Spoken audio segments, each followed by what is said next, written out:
Bonjour à toutes et tous, je m'appelle Claire Le Tanner, je suis bénévole pour le CPSC et j'ai le plaisir de vous accueillir aujourd'hui pour ce panel intitulé Renforcer la diplomatie scientifique en français, un atout stratégique pour le Canada.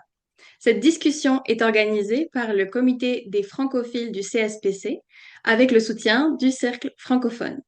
Avant de commencer, j'ai quelques consignes pour vous. Pour interagir lors de la discussion, vous pouvez utiliser la boîte QR à questions et réponses que vous avez en bas de votre écran. Vous pouvez aussi y voter pour vos questions préférées. Finalement, nous souhaitons vous préciser que le chat est à utiliser uniquement pour communiquer avec les organisateurs et organisatrices. Ceci étant dit, nous sommes maintenant prêts à commencer pour la session. J'ai le plaisir d'introduire la modératrice de la discussion d'aujourd'hui, Madame Sophie Montreuil. Madame Sophie Montreuil est détentrice d'un doctorat et postdoctorat de l'Université de McGill. Elle est actuellement directrice générale de l'ACFAS depuis décembre 2019 et après avoir été directrice de la recherche puis cadre supérieur à la Bibliothèque des Archives nationales du Québec. En 2024, elle a été décorée du grade de chevalier de l'Ordre des Palmes académiques françaises et est devenue mentor de la Fondation Trudeau. Elle a été récemment nommée membre de l'Office québécois pour la langue française et présidente de son comité de suivi de la situation linguistique. Madame Montreuil, c'est un véritable honneur de vous avoir avec nous aujourd'hui. Merci beaucoup. Je vous laisse maintenant la parole. Merci beaucoup, Claire. Merci à Merdad Hariri qui est là avec nous dans les coulisses. Merci à toute l'équipe du CPSC. C'est à moi, en fait, que revient l'honneur d'être avec vous ce midi, surtout l'honneur de modérer un panel important qui prend une importance encore plus importante, encore plus essentielle alors que nous vivons collectivement une situation qui est de l'ordre du jamais vu. On va en parler. Je dois tout de suite vous informer du fait que l'échange se fera entre moi et Frédéric Bouchard et Rémi Quirion seulement. Notre collègue Delphine Nakache a malheureusement eu un contretemps ce matin. Sa fille s'est blessée et elle doit se rendre aux urgences avec elle. Alors, nous sommes de tout cœur avec elle. Elle va nous manquer. Bien entendu, on aurait aimé entendre son point de vue. Néanmoins, avec Rémi Quirion et Frédéric Bouchard, je vous le garantis, je ne doute pas que nous remplissions le temps qui est dévolu à ce panel et on va probablement pouvoir laisser une période de temps un peu plus grande pour la période de questions et vous permettre donc d'échanger directement par l'entremise du question-réponse avec ces deux invités qui sont les miens ce midi. Alors, rapidement, je reviens, même si Claire l'a dit, sur le titre de la séance, Renforcer la diplomatie scientifique en français, un atout stratégique pour le Canada. Nous allons parler évidemment du rôle des réseaux scientifiques francophones, nous allons parler des collaborations internationales et nous allons garder en trame de fond l'avantage bilingue du Canada dans le renforcement de ses liens diplomatiques. Je vais donc échanger avec mes deux invités jusque vers midi 15, peut-être midi 30, c'était initialement ce qui était prévu, avant que nous passions à la période de questions. Je vais commencer par vous les présenter. Donc, je vais lire la biographie de l'un et de l'autre. Et tout de suite après avoir lu la première, je vais commencer avec Rémi. Je vais lui demander, et je vais poser la même question à Frédéric, de répondre rapidement à la question pourquoi vous avez accepté, alors que vous avez sans nul doute des agendas très chargés, pourquoi donc vous avez accepté de faire partie de ce panel ce midi? Alors, je commence par vous présenter Rémi Quirion, qui est une figure bien connue. Rémi est le scientifique en chef du Québec depuis juillet 2011. Il est actuellement le président directeur général du Fonds de recherche du Québec, fonds qui se partage en trois vice-présidences, santé, nature et technologie, société et culture. Il a été élu en 2021 président de l'International Network for Governmental Science Advice, ce qu'on appelle INGSA. Avant d'être scientifique en chef, Rémi a une longue et méritoire carrière de chercheur. Il est professeur titulaire en psychiatrie à l'Université McGill. Il a occupé le poste de directeur scientifique du Centre de recherche de l'Institut Douglas. Il a également occupé les fonctions de vice-doyen, faculté de la médecine, conseiller principal de l'université en termes de recherche en sciences de la santé à l'Université McGill, en plus d'avoir occupé la fonction de directeur exécutif de la stratégie internationale de recherche concertée sur la maladie d'Alzheimer aux IRSC. Rémi Quirignon a reçu de nombreuses distinctions. Je ne sais même pas si la liste que j'ai ici est complète. Il a reçu la distinction, il est officier de l'Ordre du Canada, distinction qu'il a reçue en 2007. Il est membre de la Société royale du Canada, de l'Académie canadienne des sciences de la santé, chevalier de l'Ordre national du Québec et chevalier de l'Ordre de la Pléiade. Ce n'est pas tout. Il est également membre du Temple de la renommée médicale du Canada, de l'Académie nationale de médecine de France et du Conseil international des sciences. C'est quand même tout un pedigree. Cher Rémi, pourquoi donc avoir accepté de prendre la parole aujourd'hui? Ouais, merci Sophie, merci aux collègues du CSPC, à Frédéric d'être avec nous. Bien sûr, tout ce qui touche conseil scientifique, tout ce qui touche diplomatie scientifique m'intéresse beaucoup depuis longtemps.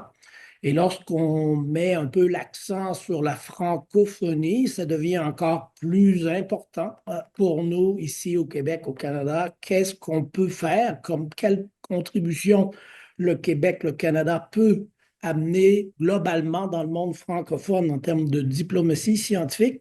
Je pense que c'était important il y a quelques mois, toujours est important, ça l'est encore plus maintenant.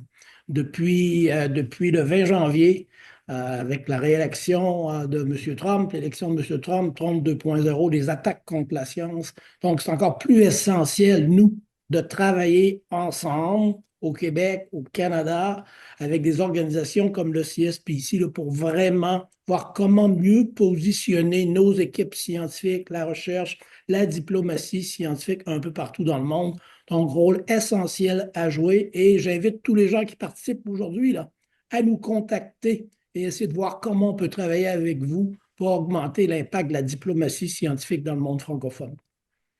Merci Rémi. Ça place déjà certains éléments dont on va reparler. Ça nous met en haleine pour la suite du panel. Merci beaucoup. Je vous présente maintenant Frédéric Bouchard.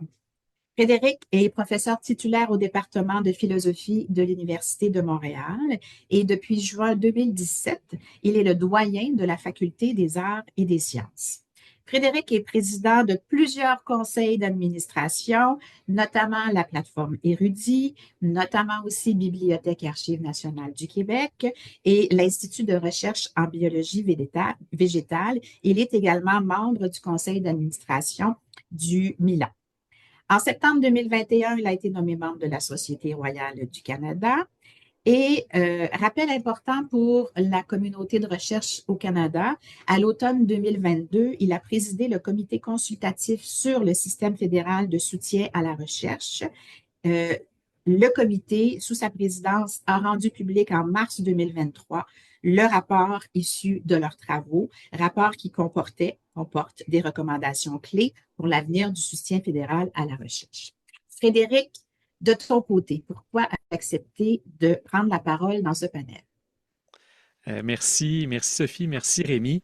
En fait, beaucoup des raisons évoquées par Rémi trouvent écho chez moi aussi, mais je dirais aussi, c'est un thème qu'on va sûrement aborder durant la discussion, la diplomatie scientifique, en fait, c'est quelque chose d'assez rare, quelque chose qui, à la fois, fait la promotion des liens entre êtres humains au-delà des frontières et en même temps peut aider à faire la promotion de l'intérêt national. Et c'est assez particulier, disons, quelque chose comme ça qui à la fois est bon, j'ai envie de dire, pour chaque nation, pour son propre avenir, mais aussi qui est bon pour l'humanité au-delà des frontières. Donc moi, c'est quelque chose qui m'a toujours fasciné. Et comme Rémi le mentionnait, c'est d'autant plus, en fait, ça a toujours été important, mais là, je dirais que ça devient très concret, les choix que les sociétés doivent faire par rapport à la place du savoir, dans comment, au sein de ses propres frontières, mais aussi comment étendre la main ailleurs. L'autre facteur qui m'intéresse beaucoup, c'est aussi comment, bon, ça fait longtemps que je suis investi envers l'essor de la francophonie de différentes manières, mais je pense qu'on voit de plus en plus comment la francophonie bénéficie de la diplomatie scientifique, mais comment de plus en plus elle bénéficie à la diplomatie scientifique. Donc, l'interrelation entre le développement de la science, du savoir et, je dirais, la vitalité de diversité linguistique, ça, c'est quelque chose, je veux dire, qui a toujours été là, mais qui, là, avec différents phénomènes, que ce soit sciences ouvertes, que ce soit, là, on voit de plus en plus de traductions automatisées, mais je dirais que ça revient à la conscience de différents pays de se poser des questions, justement, comment mieux lier, disons, les différentes identités culturelles et linguistiques et le développement d'un savoir universel. Puis donc ça, je dirais, ça a toujours été là, mais il y a un regain d'actualité pour différentes raisons de politique publique et de développement technologique. Et donc, je suis ravi de pouvoir participer à une discussion sur ces questions-là. Merci Frédéric. On va parler un peu plus loin dans l'échange de l'importance du multilinguisme en recherche. On pourra creuser davantage cette question-là.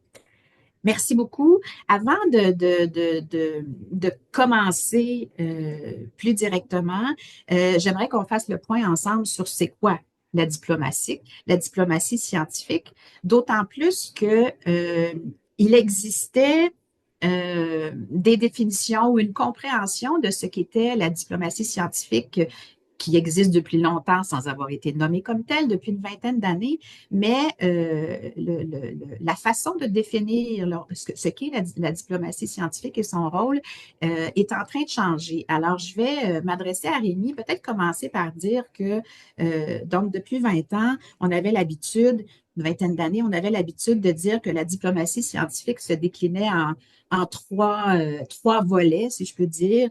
La diplomatie par la science, la science par la diplomatie et la science dans la diplomatie. C'était une façon probablement confortable et opératoire de diviser les champs d'action de la diplomatie scientifique.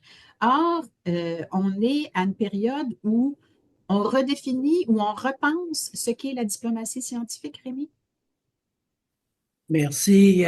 Oui, je dois dire que personnellement, étant donné que je suis impliqué dans ce domaine-là depuis plusieurs années, j'ai jamais aimé ces trois catégories-là qui mettaient ça dans des classes, là, puis c'était Oui. confortable pour tout. Je fais un, je fais pas l'autre, je fais l'autre, je fais pas un.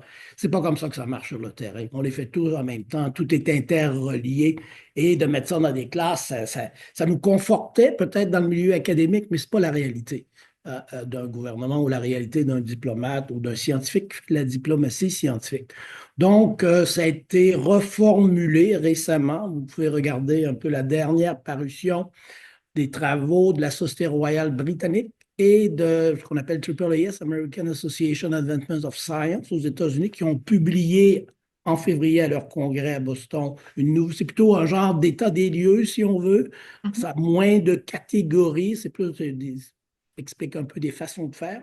Et en même temps, à peu près dans les mêmes journées, la communauté européenne aussi a sorti sa façon de faire, quelques éléments de façon de faire, de formation et tout ça.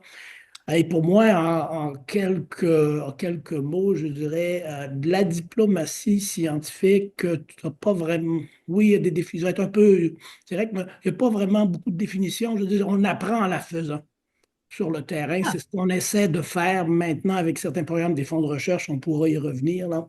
Mais il ne faut pas trop faire de la théorie, il faut en faire. Et c'est là qu'il y a un beau défi parce qu'il n'y a pas assez de scientifiques, de chercheurs qui sont vraiment très impliqués dans la diplomatie scientifique. On en fait des fois par des collaborations, bilatérale ou multilatérale, mais ce n'est pas vraiment de la diplomatie scientifique, c'est des collaborations scientifiques. Ça peut mener à de la diplomatie scientifique, mais pas nécessairement. Donc, je pense que là, il faut vraiment trouver des façons de donner des moyens à ceux et celles qui veulent en faire, de vraiment avoir des opportunités de formation. Pour moi, un des piliers de la diplomatie scientifique, c'est le conseil scientifique. Donc, c'est comment on bâtit ça? Comment on donne des conseils à des élus, à des gouvernements, que ce soit ici au Canada ou que ce soit à l'international. Donc, c'est un peu le rôle d'INSA, là, vraiment d'améliorer, d'augmenter les capacités en conseil scientifique partout dans le monde. Et on a même créé un regroupement en conseil scientifique dans le monde francophone, parce qu'il y en avait moins que dans d'autres sociétés. Donc, je pense très important d'augmenter les capacités en conseil scientifique partout dans le monde, encore plus important aujourd'hui depuis ce qui se passe depuis quelques mois. Donc, ça, c'est très important. Et deuxièmement, faire de la diplomatie scientifique, pas juste en parler. Et c'est pour ça qu'on crée aussi différents programmes chez nous. Très riche comme réponse, Rémi. On aura l'occasion de revenir sur des exemples concrets, des outils concrets, notamment mis de l'avant par le Fonds de recherche Québec. Donc, ne vous inquiétez pas, là, si vous vous posez des questions, on va revenir là-dessus. Ce qui est intéressant dans ce que vous dites, Rémi, c'est que oui, on peut peut-être avoir une théorie ou des définitions de la diplomatie scientifique, mais vous avez parlé de la réalité que vous connaissez vous-même depuis déjà quelques années. Vous avez parlé d'un travail terrain. Donc, c'est quelque chose qui est de l'ordre de l'action, hein. C'est ce qu'on comprend. On va avoir l'occasion de revenir là-dessus. Rémi, vous avez publié récemment plusieurs textes. Celui que j'ai en mémoire, c'est la lettre ouverte qui est parue récemment dans Le Devoir en février, je crois, donc en mars, plus récemment que ça, qui était co-signée avec Mona Nemer, conseillère scientifique en chef du Canada. Vous avez signé cette lettre qui traite de l'importance de la science en temps de crise, afin qu'on s'entende là, sur le fond sociopolitique qui est le nôtre, là.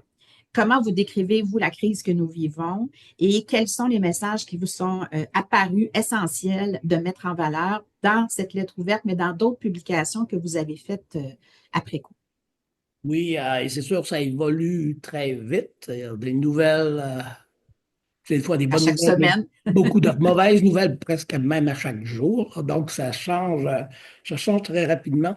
Mais certains éléments, puis je pense que Frédéric l'a mentionné un peu là, c'est sûr que la science, la recherche scientifique ne doit pas connaître de frontières, de barrières. Donc, on parle bien sûr de science ouverte. Il faut être capable de collaborer ouvertement avec les collègues un peu partout à travers le monde.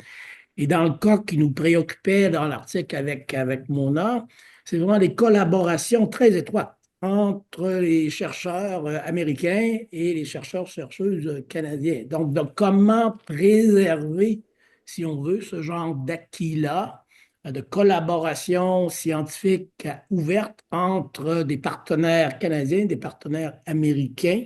Donc, ça, vraiment, essayer de trouver des façons, de dire, en dépit des défis qui existent présentement, essayer de trouver des moyens d'aider nos collègues américains.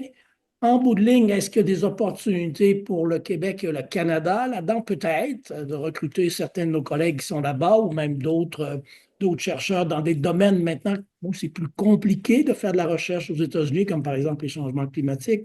Fait que ça, c'était un des éléments. Et maintenant, on essaie de voir, de quelques autres papiers que j'ai eus depuis, d'élargir tout ça, là, de dire oui, là, on était centré Canada et États-Unis, mais finalement, c'est l'ensemble de la planète, si on veut, là, dans comment travailler davantage avec nos collègues européens, avec nos collègues dans le sud global ou en Asie. Donc, vraiment, la science est menacée, la science est attaquée. Donc, utiliser des outils de diplomatie scientifique, de conseil scientifique pour s'assurer qu'on garde les portes ouvertes dans le domaine scientifique. Un des exemples qui nous vient souvent en tête, là, c'est au début de la pandémie de la COVID. Là, vraiment, il y a eu énormément de collaboration des équipes de chercheurs de partout dans le monde qui ont permis de développer des vaccins à l'ARN très rapidement, là. Donc, c'est un exemple. Il y en a d'autres, là. On peut penser à la station spatiale, le génome, etc. Mais vraiment, faut mettre le moins de barrières possible en termes de collaboration scientifique. Depuis quelques années, on voit de plus en plus que les frontières se ferment, là, dans un rôle encore plus important pour la diplomatie scientifique, pour s'assurer qu'on va peut-être renverser cette tendance de dire, ben là, on ne peut plus collaborer avec tel pays ou telle région du monde, et ça devient très dangereux, à mon avis.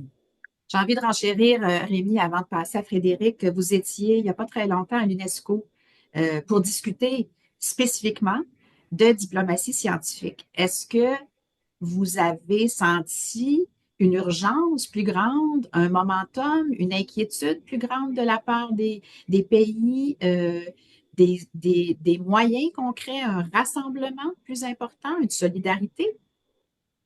Pense qu'à l'UNESCO, il y a seulement quelques semaines, et j'ai eu peut-être, je me rappelle, 6 ou 7 présentations pendant la semaine, là, à différents moments. Il y avait plusieurs, il devait y avoir 50, 60 pays qui étaient présents. Il y avait probablement encore les collègues étaient assez stupéfaits.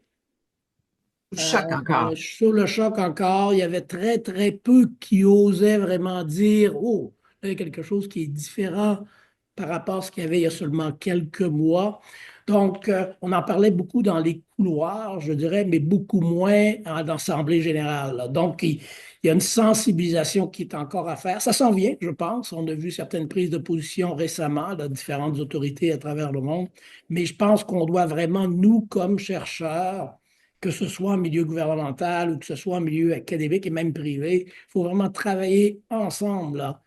Sinon, là, les attaques contre la science vont être encore plus fortes au cours des prochaines années. Donc, il faut vraiment là, se mobiliser comme chercheurs, utiliser des outils de diplomatie scientifique dans le monde francophone et anglophone, dans toutes les disciplines, je dirais. Et le Canada a probablement une opportunité, c'est énorme ce qu'on pourrait faire, là. On est assez bien vu globalement partout dans le monde. Donc, un rôle leadership du Canada que l'on devrait prendre avec nos autorités, mais ça revient beaucoup à nous, les chercheurs, les universitaires, à s'impliquer, là. C'est difficile de penser que ça pourrait être pire, mais on peut penser que ça peut être pire. Ben, Vous faites un... oui, c'est ce que j'ai un peu peur, là, Oui, et on va en discuter, mais comme chercheur, si on va à des congrès, quand j'étais actif en neurosciences, par exemple, on s'en va des chercheurs, on échange avec les collègues, on dit, ah, ça c'est une bonne idée, je vais essayer ça chez nous. Ben, du côté politique, c'est un peu ça aussi. Ils se voient dans des rencontres, puis là, ils disent, ah, moi j'ai tapé sur la tête des chercheurs, puis ils n'ont rien dit. Fait que là, le voisin il dit, ah ben moi aussi, je pourrais peut-être faire la même chose. Et on voit déjà dans certains pays, en Hongrie, etc., où il y a des restrictions assez importantes. Donc, il faut faire attention, il faut s'impliquer. Gardons, je vais passer à Frédéric, mais gardons peut-être une question qu'on pourra explorer. Vous dites, Rémi, que le Canada, qui a 2 langues officielles et qui peut jouer sur le plan international scientifique dans 2 grandes communautés, si je peux dire, et ce, dans toutes les disciplines, pourrait exercer un rôle de leadership. Nous sommes en période électorale. Peut-être que je me permettrai de vous demander, en toute fin, quelles sont vos attentes à l'égard non pas des partis, mais du parti qui remportera la prochaine élection. Mais avant d'aller là, Frédéric, je me tourne vers vous. J'ai envie d'utiliser ou d'exploiter vos deux chapeaux, celui de chercheur, celui de philosophe, que vous êtes toujours, même si vous êtes un administrateur de la recherche, doyen d'une faculté depuis déjà plusieurs années. Est-ce que lorsque vous regardez la situation actuelle, ce que Rémi vient de décrire, les 2 chapeaux que vous portez, le chercheur, le philosophe, l'administrateur, se confrontent dans leur lecture de la situation ou est-ce qu'au contraire, vous puisez dans l'un et l'autre pour avoir une compréhension peut-être plus fine ou plus riche? Oui, ben, en fait, comme tous les chercheurs, on ne peut pas éteindre cette Oui, partie-là de notre la cerveau. Ça fonctionne tout le temps. Donc, je regarde un peu la situation actuelle comme un philosophe des sciences et comme doyen, ça m'aide à comprendre aussi les impacts, j'ai envie de dire, pratico-pratiques de ces mouvements-là. Et ce qui est particulier, là, c'est que pendant des siècles, la recherche en fait, n'intéressait pas l'État. D'accord, c'était une activité individuelle ou des groupes ou des clubs, mais pendant plusieurs Des siècles, sociétés savantes. oui, c'est ça, c'était, je veux pas dire, c'était plus qu'un hobby, mais ça restait une activité privée. Et c'est vraiment au cours là, du 19e siècle, puis surtout du 20e siècle, où les États ont commencé à voir, wow, attends, ça a des conséquences, là, que ce soit économique, social, stratégique, militaire, culturel. Et donc, le 20e siècle, c'est là où on voit vraiment la montée, j'ai envie de dire, d'une prise de conscience des nations, de la valeur de la recherche. Pas toujours autant qu'on le souhaiterait, mais il y a vraiment une prise de conscience. Et je mentionne parce qu'en diplomatie scientifique, c'est pas banal, parce que pendant des siècles, les scientifiques s'échangeaient de la correspondance par écrit, les revues savantes, tout ça. Donc, il y avait cette communauté internationale au-delà des nations qui gardait des contacts. Les chercheurs avaient des contacts avec des chercheurs dans un pays adversaire et ces liens-là sont précieux pour, des fois, passer les idées, un peu comme Rémi le mentionnait, mais aussi pour rebâtir, des fois, des nouvelles solidarités avec différentes nations. Mais ce n'était pas organisé au niveau des États, c'était vraiment au niveau des communautés savantes. Et je dois dire, l'ACFAS a été créé un peu plus de 100 ans dans cet esprit-là. Merci. Et c'était, mais donc, c'était quelque chose, je ne veux pas dire d'organique, mais ce n'était pas quelque chose, le rôle de l'État. Mais c'est certain que quand l'État a commencé à voir le savoir comme étant important, oui, l'éducation, mais le développement du savoir, le partage du savoir, c'est là où la diplomatie scientifique a pris un sens différent. Et des fois, c'est pleinement assumé. La Commission européenne, dans le rapport que Rémi mentionnait plus tôt, c'est explicite, qui décrivent la diplomatie scientifique comme quelque chose de stratégique pour l'Europe et pour le monde. Et là, ce qui nous rend perplexes et inquiets avec ce qui se passe au sud de la frontière, c'est que là, il y a un recul par rapport au rôle du savoir et du partage du savoir dans l'essor de la société. Et ça, c'est inusité. Il y a d'autres exemples dans le monde puis dans l'histoire, mais c'est qu'on croyait, peut-être avec une certaine complaisance, qu'on était sur une tendance, disons, de progrès par la connaissance qui, oui, pouvait ralentir, mais que la directionnalité était claire. Puis que là, en fait, c'est qu'on nous rappelle qu'il n'y a rien de inéluctable dans les affaires humaines. Mais je dois dire, le défi, c'est que pour plusieurs chercheurs, parce que c'est la tradition depuis longtemps, puis c'est précieux, l'autonomie de la recherche, c'est quelque chose, pas juste de précieux pour ceux qui la pratiquent, mais pour le succès de la science. Parce que ça nous permet d'explorer des idées qui sont peut-être pas dans l'air du temps ou qui sont peut-être pas à la mode ou peut-être pas confortables.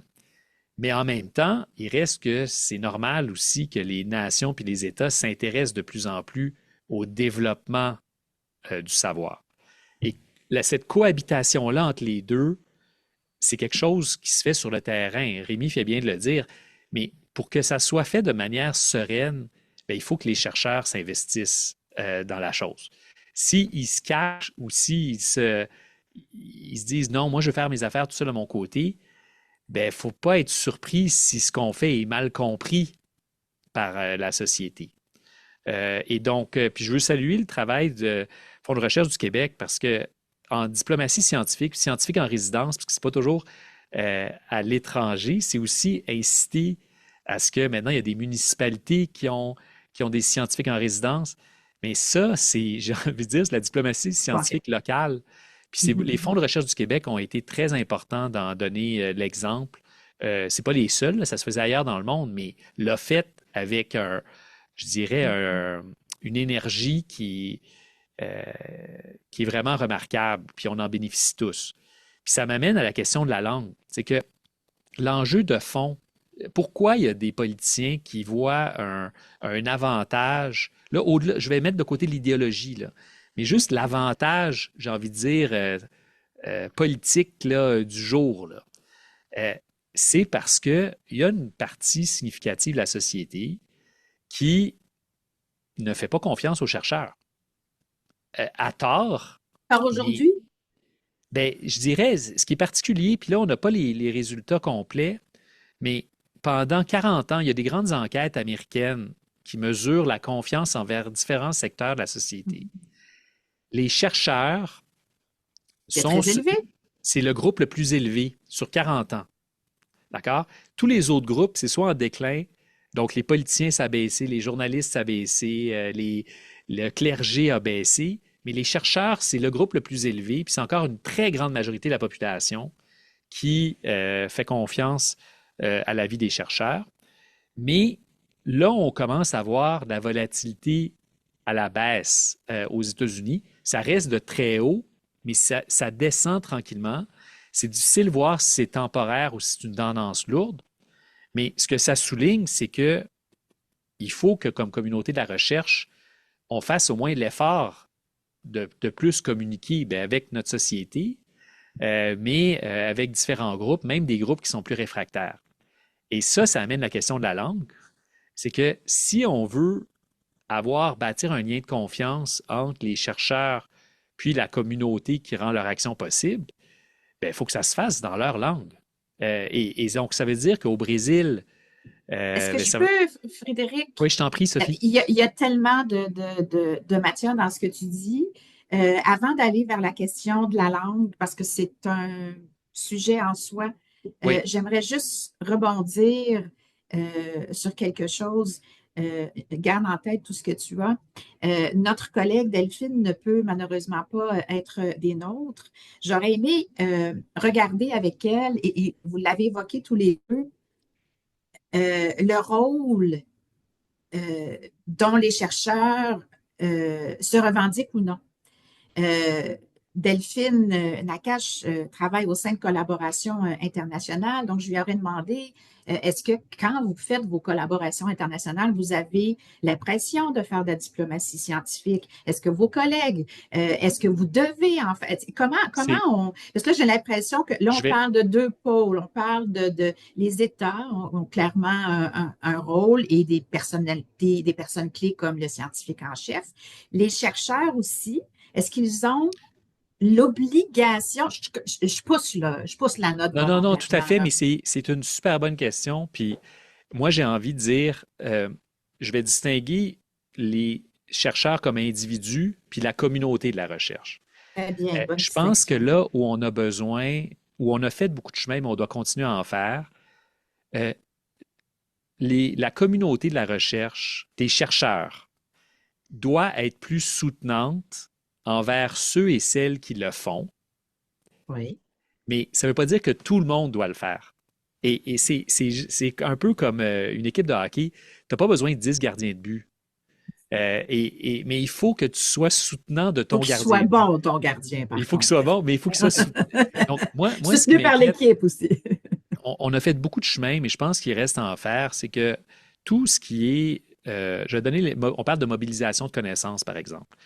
Bien, il y a plusieurs communautés de chercheurs qui disaient « Oh, c'est une perte de temps et on n'en tiendra pas compte disons, dans la promotion des profs ou dans un concours subventionnaire. » Puis avec le temps, on a fait un peu de progrès, il faut en faire encore, pour reconnaître ceux et celles qui font de la mobilisation de connaissances. Mais ça n'enlève rien à ceux qui n'en font pas. C'est juste qu'il faut que, comme communauté de la recherche, on se dise, on parle de biodiversité, bien, oui, il faut qu'on ait besoin de différentes espèces dans un écosystème en santé. Et la mobilisation de connaissances, puis maintenant, ce dont on parle aujourd'hui, la diplomatie scientifique, c'est quelque chose qui doit être plus reconnu et valorisé par les chercheurs. Par les établissements, par le système qui octroie de la valeur exactement. à ces actions-là. Mais il ne faut pas tomber dans l'autre excès de dire tout le monde doit faire ça tout le temps. Mais je pense qu'on a une évolution à faire comme communauté dans laquelle on est déjà engagé, mais à reconnaître que si la recherche est si importante que ça, il faut en faire bénéficier plusieurs secteurs de la société. Surtout, peut-être on pourrait dire quand c'est de la recherche financée par les Ben, deniers publics. par Hein? exemple, et ça, c'est le premier pas. Donc, beaucoup d'avancées ont été faites par les agences subventionnaires Oui. pour inciter des nouvelles pratiques, mais il faut que le changement culturel se fasse aussi dans les comités de pairs, dans les assemblées départementales, dans les comités de promotion, pour reconnaître cette diversité de contributions. Il y a Ça, donc des on nouvelles s'est espèces. amélioré, mais il faut continuer. Il y a des nouvelles espèces ou des nouvelles qualités, caractéristiques que peuvent avoir les chercheurs en termes de mobilisation, de vulgarisation, de diplomatie scientifique. Rémi, je vous voyais opiner. Je sais que vous avez déjà, vous dites souvent, faut qu'il y ait plus de vulgarisation, de mobilisation, mais c'est pas obligé que ce soit tous les profs qui fassent ça. C'est pas une obligation. Vous êtes Non, d'accord avec ça? c'est sûr que je pense qu'on doit aussi offrir plus de formation, que ce soit à l'université, au cégep, nous, dans les conseils subventionnaires. Mais je dirais, puis c'est pas bien de dire ça nécessairement, mais quelqu'un qui le fait mal, c'est mieux de ne pas en faire. Parce que ça va avoir plus d'effets négatifs que positifs. Mais j'ajouterais peut-être deux, trois points par Oui. rapport à ce que Frédéric vient de dire. Le conseil ou la diplomatie scientifique à différents niveaux, très important, parler des municipalités. Oui, on peut partir, si on veut, de New York ou Genève avec les Nations unies, là. C'est un type de diplomatie scientifique qui, des fois, est un peu abstrait et avec des résultats pas toujours très, très concrets au niveau d'un pays, d'une nation, au niveau d'une région et de plus en plus au niveau des villes. Et on se rend compte ce qui se passe présentement, encore une fois, aux États-Unis. L'État de New York et la ville de New York commencent à travailler davantage en disant, ben, si l'autre n'est pas présent, le niveau de gouvernement est moins présent, moi, je dois être plus présent. Donc, je pense que ça, Ah, il y a c'est peut-être d'en une faire, occasion. oui, d'en faire davantage, là, puis d'avoir des rôles peut-être plus importants pour les régions et pour les Les municipalités, pour les municipalités. villes. L'autre élément, c'est la science. J'étais récemment à l'Académie des sciences et de médecine aux États-Unis. Les pourcentages, Frédéric disait, ça a diminué un peu, mais très peu. On fait les premières pages, là, mais ça a diminué beaucoup plus dans d'autres secteurs, là, dans plein de secteurs. Fait que les médecins, les pompiers, l'armée en général et les scientifiques, c'est assez élevé. Et ça n'a pas bougé énormément. Heidelman, une grande firme américaine, a sorti ses derniers sondages. Ça n'a pas bougé beaucoup, même dans la situation actuelle aux États-Unis. Et je pense qu'on peut plutôt faire le focus sur ce qui est le plus négatif. On devrait dire, ben, il y a quand même près de 70% de la population qui y croit, cette majorité silencieuse, qui est vraiment silencieuse. Comment on va les chercher?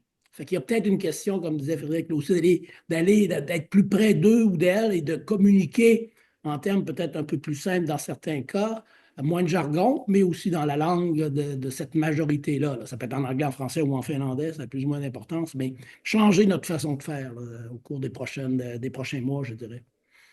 Merci Rémi. Je vais me permettre parce que c'est trop, l'occasion est trop facile.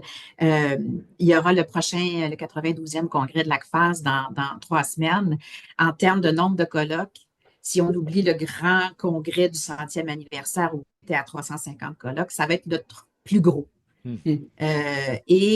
Nous, on est ravis, évidemment, mais ultimement, ce qu'on se dit, c'est que la mobilisation de la communauté, elle est forte, elle est réelle. La volonté de se réunir dans un lieu symbolique, entre guillemets, le congrès de la classe pour diffuser des résultats de recherche. Je ne sais pas combien de congressistes on va avoir. C'est peut-être ce genre de nouvelles-là que les médias pourraient nous dire aussi. Je reviens quand tu dis ça n'a pas baissé de beaucoup. Donc, ça reste quand même un fort pourcentage de la population qui a confiance dans les scientifiques. Donc, il faut parfois savoir tourner l'information peut-être autrement là, de la part des médias. Allons plus directement sur le fait francophone. Vous le disiez, Rémi, le Québec, le Canada peuvent, si l'on peut dire, tirer profit de la situation. On l'entend, on le lit de plus en plus. C'est donc dire que le fait francophone en sciences, en recherche, pourrait devenir un outil qui est capable de positionner une province, un État, un pays dans ses relations internationales, dans l'avancement du savoir, évidemment, au premier chef, mais aussi dans ses relations internationales et ses relations, je ne sais pas si je peux me permettre de dire, de pouvoir avec d'autres États. Oui, ben, je pense qu'avec l'ACFAR, c'est un bon exemple, là. Vous êtes présent, oui, c'est ici au Québec, au Canada, mais c'est présent partout, partout dans le monde. L'OIF, l'Organisation internationale de la francophonie, l'AUF pour du La côté UF. plus académique, si on veut, là. Donc, le Canada, de ce côté, avec le Québec, avec le Canada à l'extérieur du Québec, les communautés francophones à l'extérieur du Québec, bien sûr, tout ce qui est plus communauté anglophone, il y a des opportunités d'un peu partout dans le monde. Et la communauté francophone, c'est quand même très, très riche, très large dans plusieurs pays. C'est pas une question de Canada d'avoir un certain pouvoir sur, par exemple, certains pays d'Afrique francophone. Puis on n'est pas vu comme ça. C'est pas dans notre façon de voir les choses. Donc, je pense que de ce côté-là, il y a des belles opportunités où on a moins de bagages que d'autres que d'autres pays peuvent avoir. Donc, faudrait mieux utiliser tout ça. Alors, fait que peut-être qu'avec, on en parlera peut-être un peu plus tard, mais avec Oui, après l'élection, dans quelques oui. semaines, il peut y avoir des messages peut-être pour les nouvelles autorités là, pour dire, bon, il y a des opportunités et on devrait pas les ignorer. Gardons cette question-là. Ça va être ma dernière question, là, évidemment, par rapport au nouveau gouvernement. Je me tourne vers Frédéric. Euh, pour faire avancer les sociétés, il faut des résultats de recherche, il faut les diffuser. La plateforme Érudit, vous allez nous le dire, elle a comment je dirais, un palmarès de consultations qui peut être étonnant, auquel souvent on ne s'attend pas et qui montre qu'elle a un rôle ou une fonction, je ne sais pas si c'est de diplomatie scientifique, possiblement, mais du moins en termes de rayonnement de la recherche en français. C'est, puis ça va faire écho à quelque chose que Rémi vient de mentionner, c'est que quand on partage le savoir comme ça, du moins pour le Québec et le Canada, c'est pas dans une logique de pouvoir ou de domination. Il y a le partage généreux du savoir, mais aussi c'est que c'est dans notre intérêt d'être vus comme des partenaires de confiance. Et des partenaires de confiance, bien, la confiance, ça se bâtit avec des échanges. Et donc, en termes d'influence d'un pays, de partager du savoir comme ça, puis d'apprendre des autres, ça renforce des liens de confiance qui ensuite peuvent se déployer, ben oui, en partenariat scientifique, mais c'est peut-être en partenariat économique, c'est peut-être en partenariat culturel.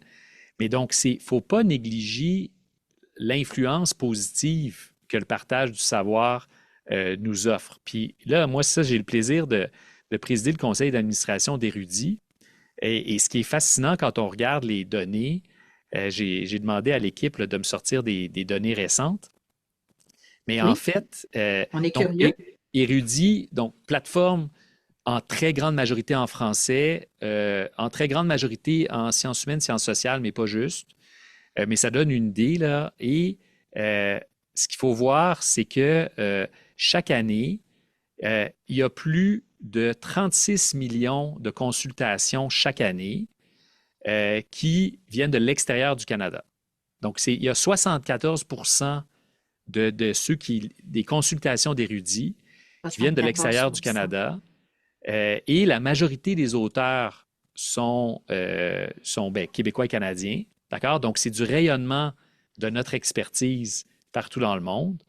Là, j'hésite à lancer trop de chiffres, là, surtout dans un truc audio, mais juste pour vous donner un ordre de grandeur, là, euh, il y a, il y a 15 donc il y a plus de 5 millions de consultations d'érudits chaque année qui viennent d'Afrique.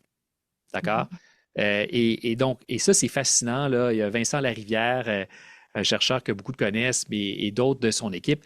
En fait, c'est qu'on peut voir les patterns dans la journée, parce que quand c'est midi à Marrakech, ben, c'est pas la même heure qu'ici. Donc, on peut voir les patterns et de voir qu'est-ce qui intéresse, qu'est-ce qui est utile pour les différentes personnes dans la planète. Mais en fait, la majorité, donc si je regarde là, bon, c'est certain que le Canada est très élevé, mais on a beaucoup de consultations de la France, beaucoup de consultations des États-Unis, ensuite Maroc, Chine, Cameroun, Belgique, Côte d'Ivoire, Algérie, République démocratique du Congo. C'est les 10 premiers. Mais ça montre que, d'une part, que notre savoir est précieux pour d'autres. Donc, quand on essaie de convaincre nos gouvernements de mieux soutenir la recherche, il y a un grand impact ici, mais en fait, ce qui est parlant, c'est que ça a un impact ailleurs dans le monde. Donc, ça veut dire que ce qu'on fait a de la valeur, il y a de la qualité. Érudit, ce qui est précieux, puis ça, c'est un mouvement important, puis on n'aura pas le temps d'y donner, je dirais, un portrait juste aujourd'hui, mais c'est que c'est une tendance de science ouverte aussi, là. C'est que ce savoir-là, il est gratuit. En fait, il n'est pas gratuit. C'est grâce au soutien, entre autres, du Oui, FRQ, du CRSH, de la FCI, des bibliothèques universitaires. Mais ce que je veux dire, c'est qu'il y a plusieurs partenaires, mais qui font en sorte que le lecteur, ne paie ben, pas. il cherche, puis ce qu'il découvre, c'est une petite partie du Québec et du Canada, puis de l'expertise qu'on a, mais il n'y a pas besoin d'un abonnement.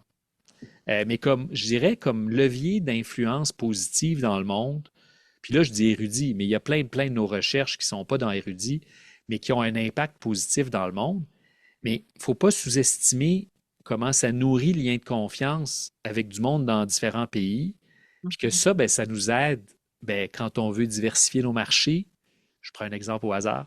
Mais quand on veut bâtir des liens stratégiques ou des liens culturels avec d'autres nations, ben souvent, c'est des chercheurs qui, eux, peut-être qu'après leur maîtrise, travaillent au gouvernement ou qui travaillent pour une compagnie, puis qui gardent quelque part dans leur tête une opinion positive de ce qui s'est fait au Québec et au Canada. Et donc, c'est un outil de levier positif d'influence.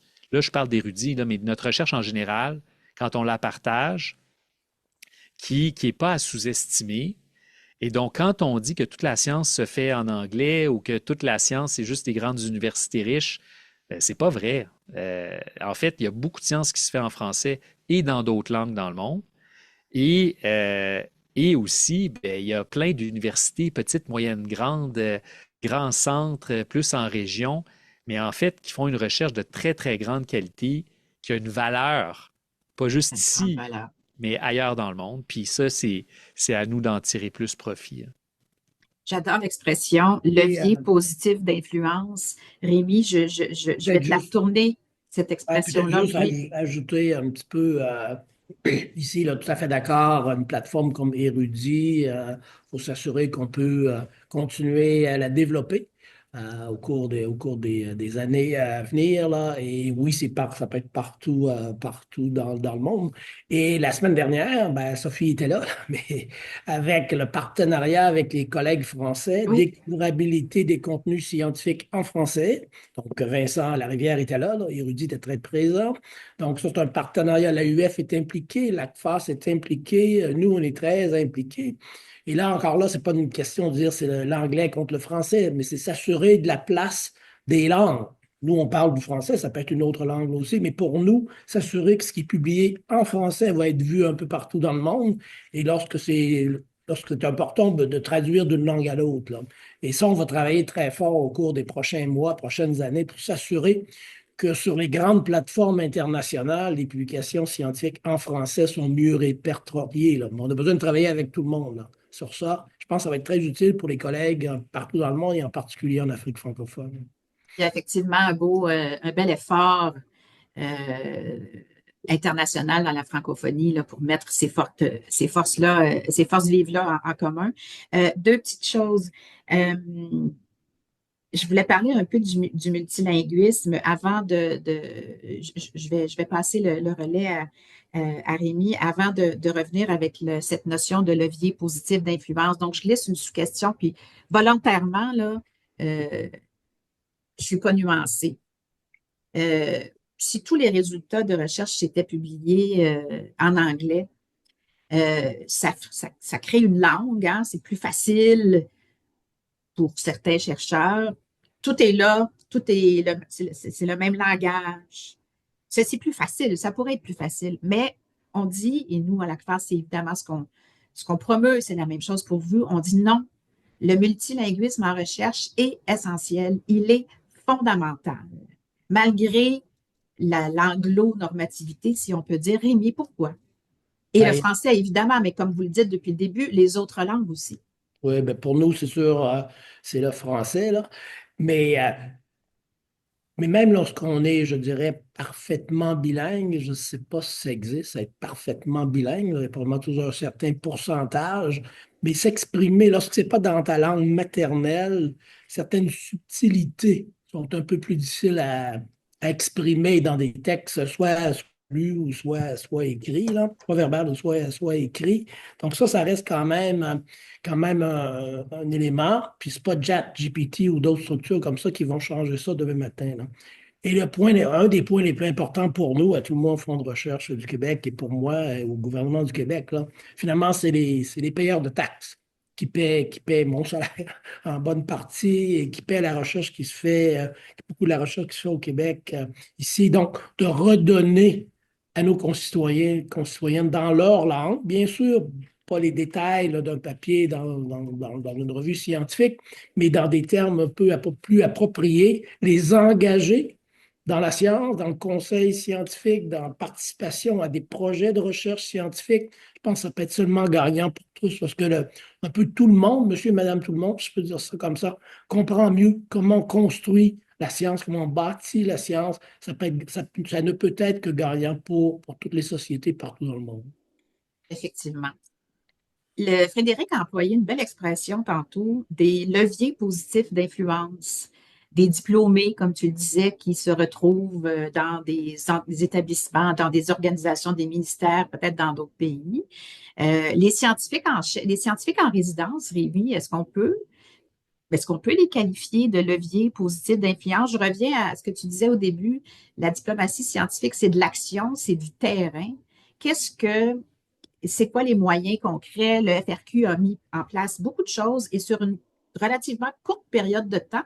Est-ce que vous êtes en train de créer des leviers positifs d'influence? Oui, à l'interne et à l'externe, je dirais, lorsqu'ils sont dans les bureaux du Québec à Oui, l'étranger, là, ils commencent à avoir un réseau, il y en a une douzaine présentement, là, ils commencent à échanger parce qu'il y en a qui sont passés là-dedans 2, 3 ans, maintenant ils font autre chose. Donc, un peu réseau d'anciens, si on veut, là.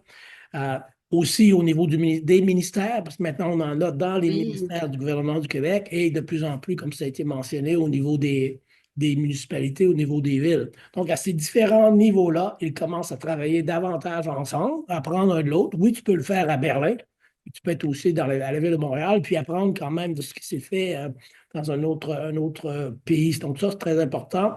Et le dernier morceau qu'on va ajouter sur ça, si on veut, là, c'est notre réseau de chaires en diplomatie scientifique mhm, basé dans différentes universités au Québec. Ça va devenir un des réseaux les plus importants dans le monde, là. Et là aussi, des fois, les gens me demandent, mais oui, mais le Québec, c'est pas un pays, là. Pourquoi vous faites ça là? Oui, mais encore là, c'est de l'influence des chercheurs, des équipes de chercheurs, de la science, en français, en anglais, dans différentes langues, mais avoir une diplomatie scientifique très active un peu partout dans le monde. Je pense que le Québec, le Canada va en bénéficier, là.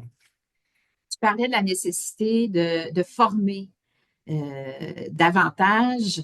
Je pense à la relève, entre autres, former en conseil scientifique, former en diplomatie scientifique. Je ne sais pas si les cursus à la maîtrise et au doctorat, oui, ils ont évolué certainement depuis le moment où moi j'ai fait mes études supérieures, mais je ne suis pas certaine qu'ils incluent nommément des Il y en, formations. Est-ce qu'il y en a? Oui. En fait, ben là, je regarde. En fait, c'est que là, je vais parler dans ma faculté. Là, c'était pas programmé comme question, mais nous, on développe un micro-programme de cycle supérieur en communication de la science, du savoir. C'est science au sens large, là. C'est pas juste Oui. sciences naturelles.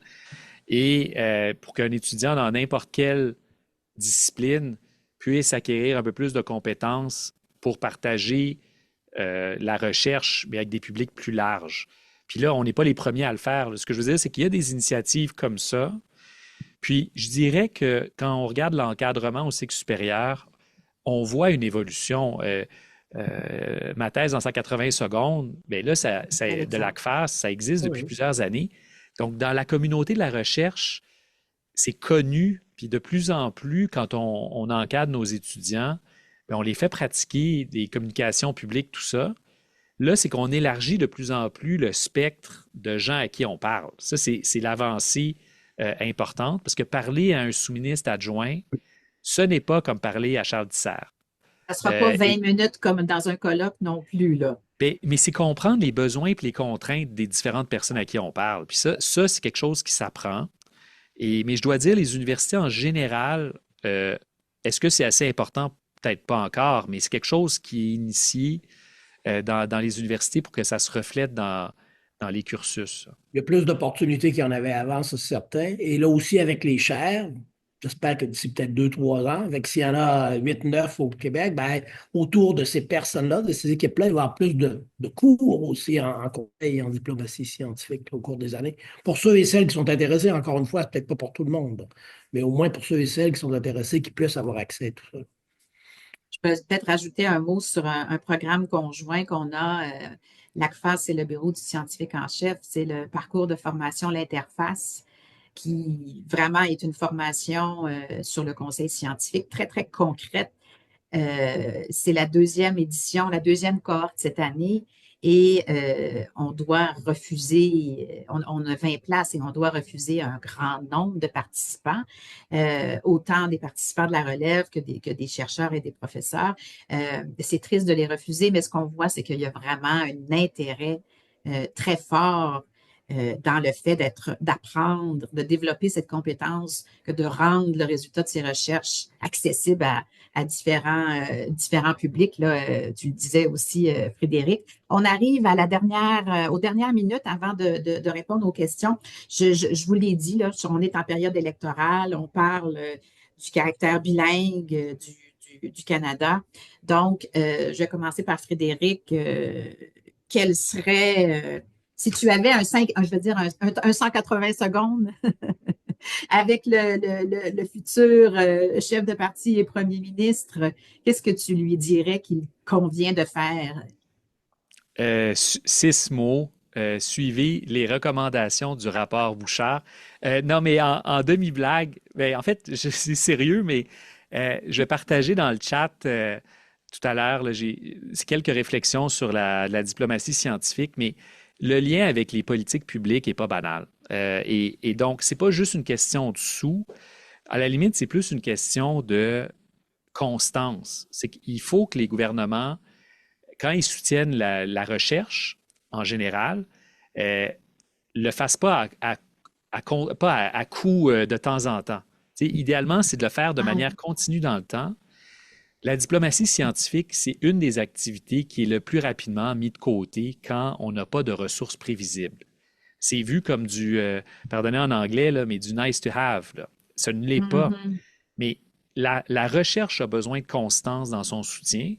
Mais la diplomatie scientifique, c'est des liens qu'on fait. Et donc, il faut que les liens, on puisse les poursuivre dans le temps. Donc, oui, c'est des sous, mais je dirais surtout, c'est qu'une ambition à l'échelle là, d'un pays, de faire du savoir un levier stratégique de son développement. Puis là, ensuite, on peut les moyens précis, on peut être d'accord ou pas d'accord, c'est pas grave. Ça. Mais il faut au moins que ça soit. Je pensais pendant que tu parlais à un slogan, c'est pas un bon slogan, mais j'aurais envie de dire la science, c'est normal. Tu sais, à la limite, c'est qu'on faut trouver ça normal. C'est pas meilleur ou moins bon. Ça fait partie d'une société en santé puis prospère. C'est d'avoir des experts qui peuvent l'accompagner quand de l'expertise est souhaitée. Puis, pour ça, il faut que ça fasse partie, j'ai envie de dire, là, c'est un vœu pieux, là, mais d'un imaginaire collectif de dire, bien, on est content d'avoir accès à de la compétence et de l'expertise. Je suis content quand mon plombier, c'est un bon plombier. Tu sais, je respecte l'expertise, elle n'est pas juste dans les universités, mais il faut célébrer puis soutenir les magnifiques têtes qu'on forme dans nos universités parce qu'elles nous bénéficient tous. Et ça, donc, je reviens, je ne suis pas le premier, puis je ne suis pas le seul à le dire, mais je dirais de l'ambition, mais de la constance dans le soutien à l'activité scientifique et dans tous les domaines, pas juste les domaines qui semblent à la mode ou avoir des retombées économiques aujourd'hui, parce qu'on ne sait pas de quoi. Là, il y a plein de théoriciens politiques qui nous aident à comprendre ce qui se passe en ce moment. Oui. Et donc, on a besoin d'une grande diversité d'expertise, puis pas juste d'expertise à retombées prévisibles demain matin, mais ça demande des investissements, puis surtout une ambition dans le temps. Merci, Frédéric. Rémi, alors, ton 180 secondes avec le futur chef du Canada? Avant de parler au futur chef, je veux juste mentionner, puis ça a été mis dans le chat aussi, là, l'école d'été du Cérium à l'Université de Montréal avec Michel Audet et les collègues, là, plusieurs d'entre nous ont participé à ça. Ils aussi, c'est très riche, là. Et je pense qu'on pourrait faire encore plus de ce côté-là. Pour le nouveau, je suis assez d'accord avec ce que Frédéric disait, là. Et il y a de belles opportunités très rapidement, ça va peut-être être trop rapide, mais très rapidement pour le nouveau chef, euh, le nouveau premier ministre du Canada. Une des premières, le G7.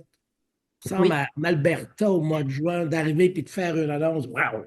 La science, là, c'est supranormal, ou je ne sais pas si on dit que c'est normal ou quoi que ce soit. Mais puis le Canada est là. Et là, globalement, dans le monde, venez nous voir, on veut interagir avec vous, que ce soit avec les Américains, les Européens, le Sud global. Donc, il y aura une opportunité de faire une très belle annonce et de la répéter, si on veut, quelques mois plus tard, Mhm. lors du G20 en Afrique du Sud. Là. Fait que je pense qu'il pourrait vraiment, là, très rapidement, par la suite, ben là, c'est sûr, comme disait Frédéric, il faut tous les moyens qui vont être associés à ça, mais ça pourrait faire de très, très belles annonces. Ça. Oui, on pourrait par la suite aider tout ce beau monde-là, là, pour être sûr que ça va arriver. Merci beaucoup. Très riche. On a tous hâte de voir le résultat des élections. Donc, chercher les questions qui ont été posées par le public avec nous. Pour le moment, j'en vois 3 dans le questions et réponses. Je vais y aller tout simplement dans l'ordre. Allons-y avec la première question de Rodamus, que je ne vois pas, mais que je salue, cher Rhoda. Est-ce que vous sentez, donc elle s'adresse à vous deux, la question que les gouvernements et les décideurs politiques tiennent compte des données de recherche? Peut-être on peut commencer avec Rémi. Ah, c'est mon sujet favori. Oui. Je suis toujours plein beaucoup de l'accès aux données dans tous les domaines. Bon, au niveau du Québec, du gouvernement du Québec, là, ça reste très compliqué. Donc, la réponse rapide, facile serait non. On a eu des progrès. Par exemple, en éducation, on peut penser un peu. En environnement, ça reste très compliqué du côté de la santé. Donc, il y a sûrement du travail à faire, là. Si on parle beaucoup d'intelligence artificielle, ben, pour que ça fonctionne, cette bébête-là, il faut avoir accès à des données de qualité. Et dans plusieurs secteurs, ça reste encore compliqué ici au Québec. Au Canada, c'est aussi compliqué, dépendamment des domaines dans lesquels on travaille, parce que dans la réalité, c'est qu'on a 10-12 systèmes de santé. L'éducation aussi, c'est très morcelé, donc c'est difficile d'avoir des bases de données vraiment canadiennes. Ça va d'un océan à l'autre. Donc, ça reste un grand défi. Moi, Est-ce que oui. ah, je m'excuse. Ben, je voulais changer, peut-être avant d'aller à toi, je me permets de poser la question en la changeant de perspective. Est-ce que nos gouvernements actuels, en termes de résultats probants, euh, vont suffisamment vers les chercheurs et la recherche pour nourrir, Puis, par exemple, les politiques publiques? Il me semble ça, qu'au Québec, on Ça est assez dépend, choyé. oui, quand même, mais ça dépend des gouvernements, ça dépend des ministères, ça dépend des hauts fonctionnaires. Donc, je pense qu'on a fait plus et on a le programme, là, la table sciences et politique du Fonds de recherche. Donc, là où vraiment, c'est de mettre en lien les gouvernements avec des équipes de chercheurs. Peut-être qu'il va falloir changer nos façons de faire un peu de ce côté-là aussi. Ça va plus vite que ça allait même il y a juste quelques années. Donc, on va être obligé d'avoir un peu plus, là. Puis il y a eu des programmes dans le passé, je ne sais pas si ça existe encore, mais Evidence on Tap, par exemple, au niveau des IRSC, là, de retourner aux élus, pas dans 2 semaines, c'est trop tard. Fait que vraiment, le lendemain ou sur le Hum. lendemain, là, trouver des façons de faire qui vont augmenter l'agilité pour être capable Puis par la suite, bien sûr, les élus, j'espère, dans plusieurs cas, oui, ils se basent sur des données, des vraies données probantes, mais en bout de ligne, la décision tient compte de Politique, d'autres éléments, et puis ça, d'autres facteurs. c'est correct aussi, là. Frédéric?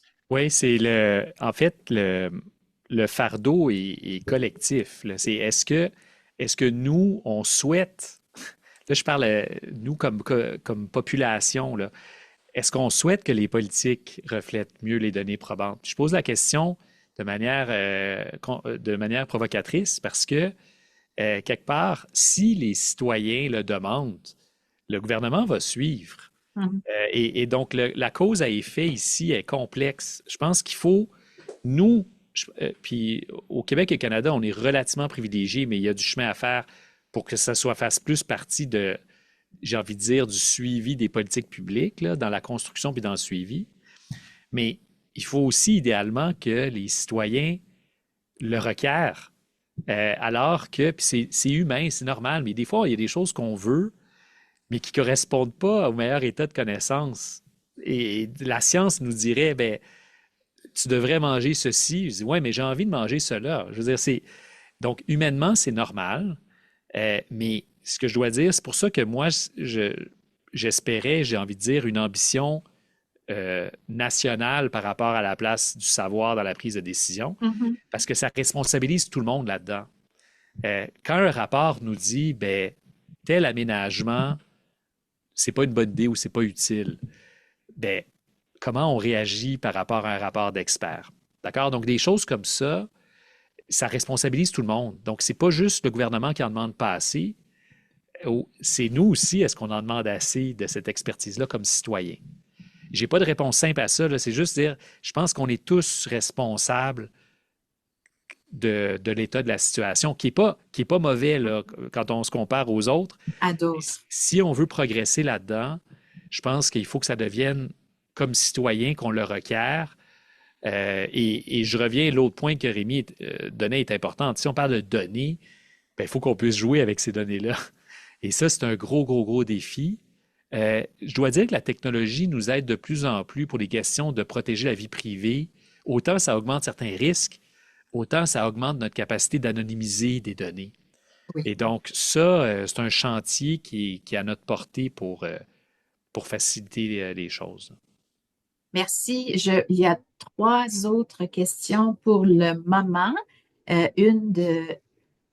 Une collègue, Anouche, que je connais bien. Elle est assez longue. Je prends le temps de la lire. Merci à vous trois pour, pour notre leadership. Merci, Anouche, c'est très gentil. Le Canada s'est longtemps appuyé sur son bilinguisme pour avancer les objectifs diplomatiques, y compris la diplomatie scientifique, et c'est en effet un énorme. Mais les acteurs internationaux, le monde diplomatique, etc., ne sont pas dupes. Et l'écart entre la théorie et la praxis nuit à notre crédibilité. Ils voient que sur le terrain, la représentation se passe largement en anglais et souvent uniquement. À votre avis, qu'est-ce qu'il faudrait changer après plus de 50 ans, et j'aime bien l'expression, pour que les bottines, pardon, suivent les babines? Rémi, Frédéric? Le, le Québec, c'est pas, ce qu'on fait, c'est pas, on pourrait certainement faire mieux, là, mais souvent, sur des plateformes internationales, on est les seuls à parler en français. Quand tu arrives dans des organisations internationales, bilingues, trilingues ou plus, là, tout le monde parle en anglais, même nos amis français. Et à l'UNESCO, là, il n'y avait pas, j'étais le seul vraiment à donner des conférences, des représentations en français. Tous les autres, c'était exclusivement en anglais. Et même des fois, des collègues africains d'Afrique francophone posaient une question en français et le collègue français répondait en anglais.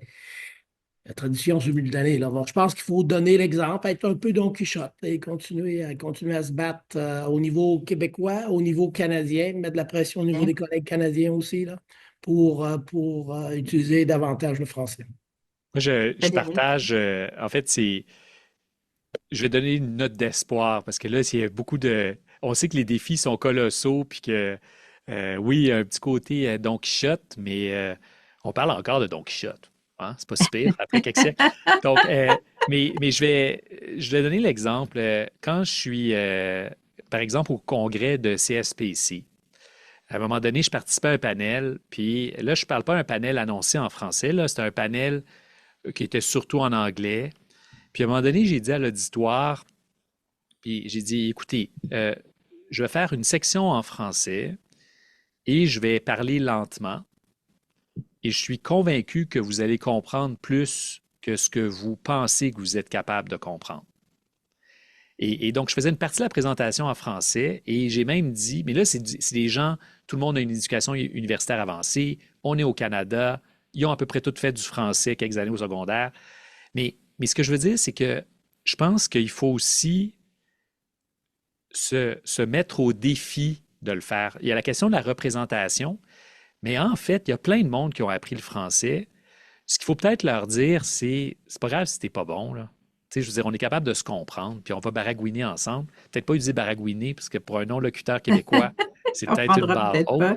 Mais je pense qu'il faut, comme Rémi dit, il faut le faire, mais aussi il faut le faire en étant lucide. Tu sais, des fois, c'est pas une bonne idée, parce que si on le fait en français, on a un message crucial qui ne passera pas. Mais il y a plus d'opportunités de le faire En en France. français, mais d'une manière, j'ai envie de dire, pédagogique. Donc, peut-être qu'on peut utiliser moins de jargon, un peu moins de chiffres, un peu moins de... Et le message passe beaucoup plus qu'on le pense. Mais ça ne résoudra pas le problème simplement. Là. Si Rémi et moi, on avait la solution, on l'aurait appliqué depuis longtemps.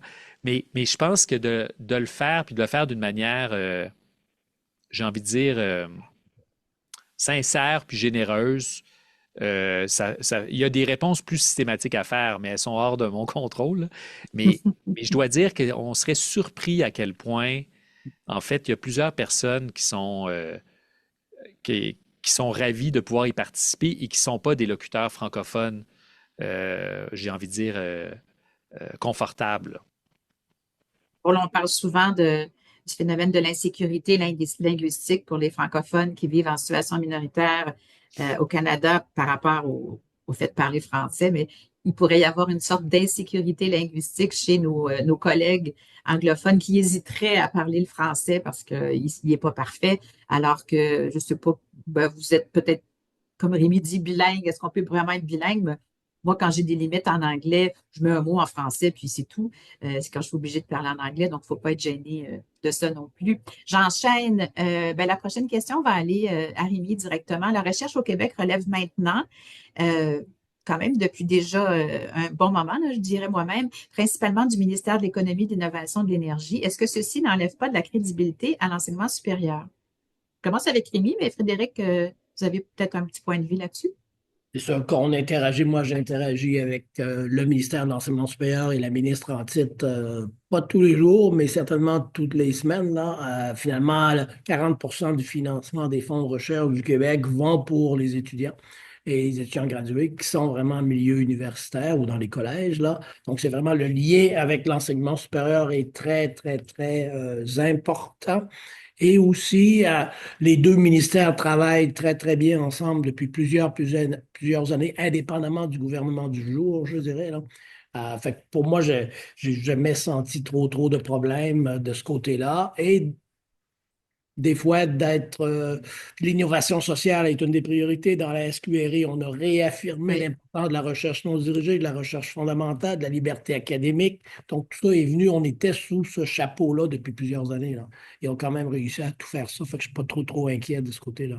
Moi, Euh, je suis plutôt agnostique sur... en fait, c'est que je pense pas qu'il y a une solution qui, juste en elle-même, est porteuse de toutes les solutions, puis pour une raison évidente, parce que c'est tellement important pour plein d'activités qu'on le place dans n'importe quel ministère. Tu sais, ça va être très, très important pour ce ministère-là, mais c'est important pour les autres ministères aussi. Mhm. Et donc, la question, puis c'est la même chose à Ottawa. Quand on faisait notre rapport, une des questions, c'est ben, où est-ce que les agences subventionnaires devraient être attachées? Puis je ne veux pas dire que ça n'a pas d'importance, mais ça n'a pas autant d'importance qu'on le pense.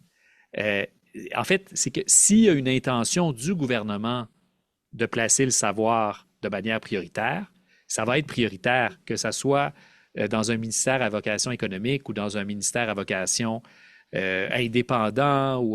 Donc, je comprends le souci puis l'inquiétude, c'est pas banal, mais je ne surestimerai pas l'importance de ce facteur-là.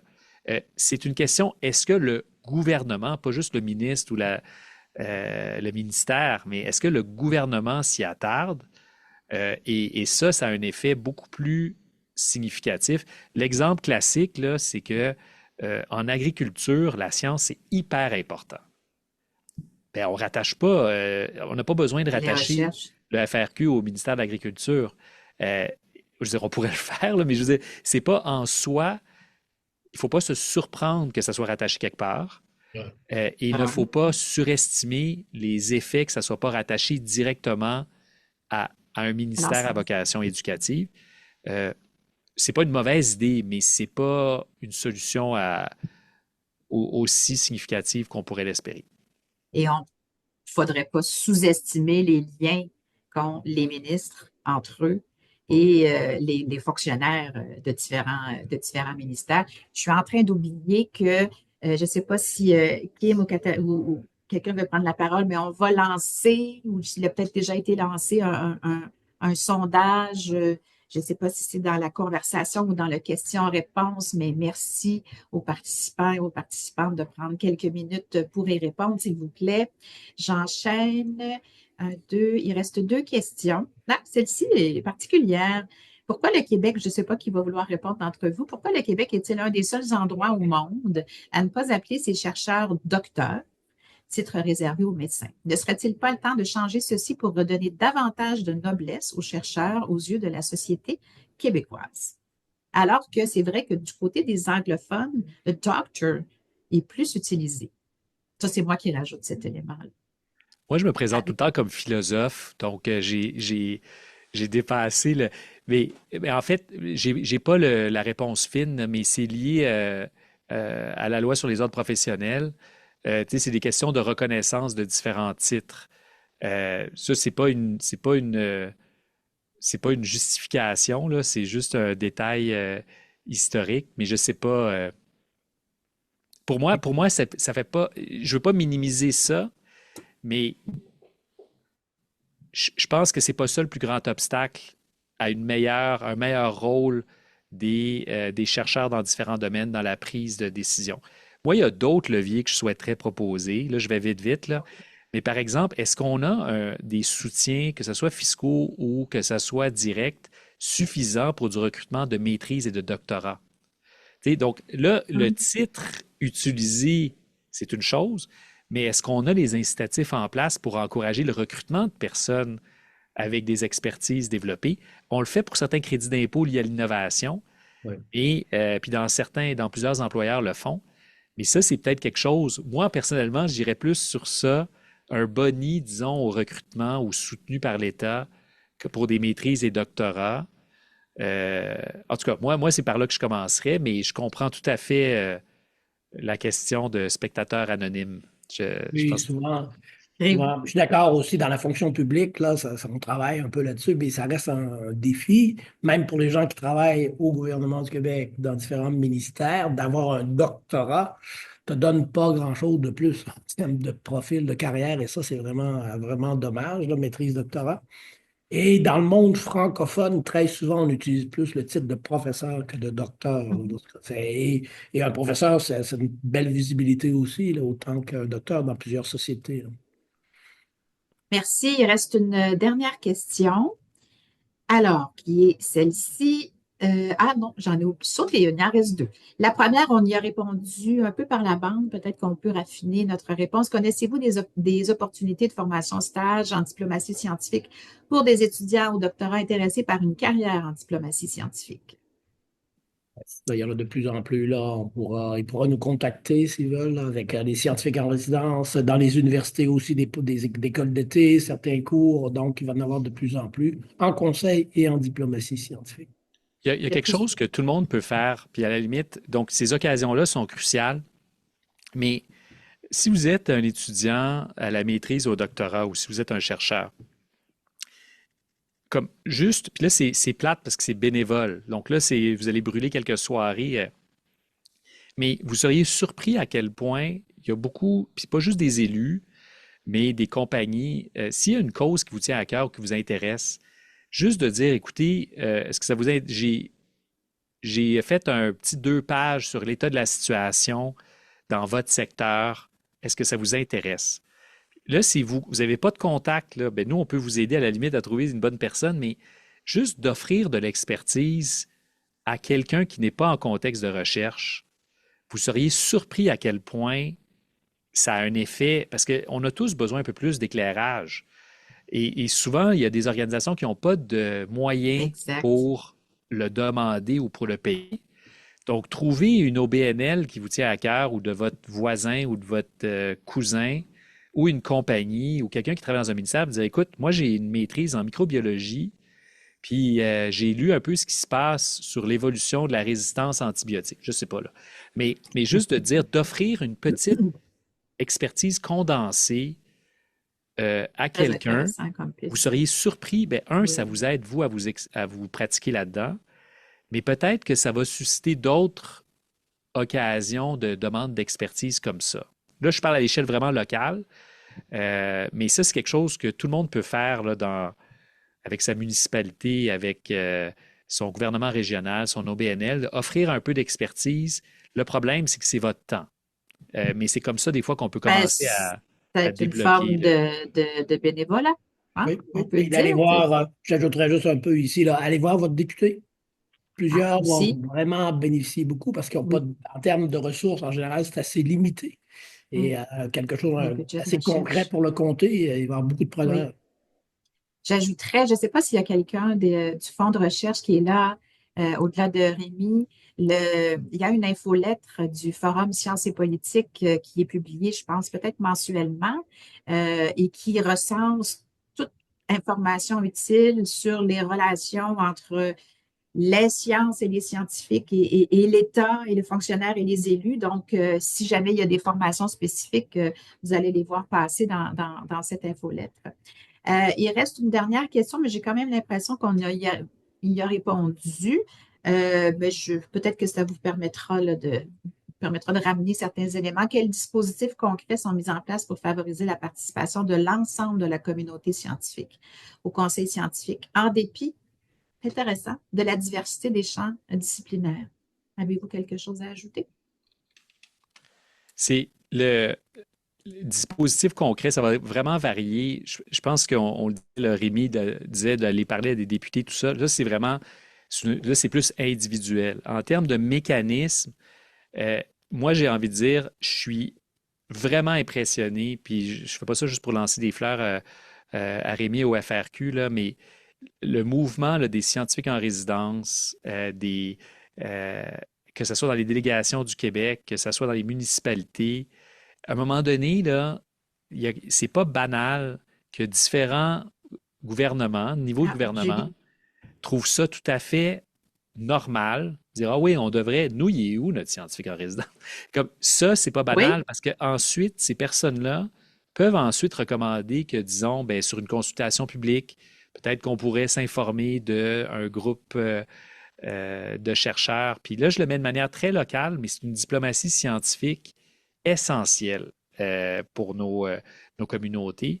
Pour l'international, moi, je dirais les grandes organisations, puis Rémi est au cœur de ces actions-là, sont très, très sensibilisés à ça. Et donc, le demande. Donc là, moi, je vous dirais, si on vous demande, dites oui. S'il y a une instance, non, mais c'est aussi, ou si vous dites non, donnez un nom d'un collègue ou d'un étudiant pour vous remplacer. Donc ça, c'est, je dirais, les instances internationales sont de plus en plus mobilisées dans des partenariats ou des consultations internationales, mais il faut que les chercheurs répondent à l'appel si on leur demande, si on leur lance l'invitation. Donc, de grâce, ne dites pas non, ou si vous dites non, donnez un nom. donnez un Allez, il n'est pas nom. écrit. Il n'est pas écrit de la même manière. Mais parce qu'il il faut faire ça pour. Il ne faut pas qu'on laisse la chaise vide, là, Ouais. parce que sinon, ils vont l'enlever. Rémi, quelque chose à ajouter? On s'en va tranquillement vers la conclusion. On a des gens qui nous quittent tranquillement. Merci à Julie Bon, Derbimer merci à qui tout a le monde. mis Oui, le lien vers l'infolettre dont je parlais. Peut-être un oui. dernier petit mot avant de Oui, peut-être conclure, avant juste de terminer. pour ajouter ici, là, donc, ce que les genres de programmes que Frédéric a mentionnés, contactez-nous au fonds de recherche. Il y en a d'autres aussi, d'autres organisations qui font ça. Et on va essayer d'investir davantage là-dedans aussi. Parce qu'en bout de ligne, je pense que ça va avoir un impact très important là, d'essayer de convaincre un peu tout le monde, des gouvernements de différents niveaux, de dire oui, c'est important, la science, la recherche, les données probantes, c'est important. Ça ne veut pas dire qu'ils suivent toujours les recommandations qu'on leur donne, mais au moins, ils vont les considérer, donc très, très important. Et plus il va y avoir de gens qui en parlent, un peu comme la saucisse high grade, peut-être, là, plus le monde va en vouloir. Là. J'ajouterais aussi Merci qu'on bien. est en campagne électorale, alors allez voir les plateformes des partis, leurs engagements sur les sciences, la recherche, l'avancement des connaissances et ça peut guider le choix. Frédéric, un dernier mot? Ben, c'est juste le fait que vous soyez inscrit. Moi, c'est plus l'effet de sélection. Tout le monde qui est ici est déjà sensibilisé puis mobilisé sur ces questions-là. Là, le vrai défi, c'est d'encourager vos collègues ou étudiants qui sont peut-être moins sensibilisés. Encore une fois, le but, c'est pas que tout le monde en fasse, mais donc, il faut que ça devienne quelque chose. Je reviens, la science, c'est normal. C'est, c'est Ça vraiment fait le pas pire peur. slogan. Je suis désolé. Mais donc, tout ce qui est activité, des fois, c'est des activités courtes. Rémi a parlé, il y a une école d'été du Cérium en diplomatie scientifique. Il y a une école en communication scientifique auquel Rémi et moi, on va participer. Il y a des activités dans vos universités respectives. Si on vous demande, si on vous l'offre, prenez-en. Puis je comprends que le temps est précieux pour tout le monde, mais prenez-en de quelques-uns parce qu'on acquiert des outils. Puis si on vous demande d'être formateur, dites oui. Et non, mais c'est vrai, on est tous occupés. Mais c'est vraiment des enjeux importants pour nos sociétés.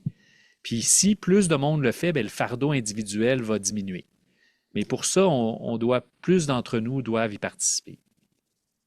Puis c'est le fun. Eh bien, oui, c'est le fun. Puis la science, ça fait pas peur, hein, nécessairement. Là. Regardez comment vous êtes sympathique, accessible, compétent, intelligent et tout.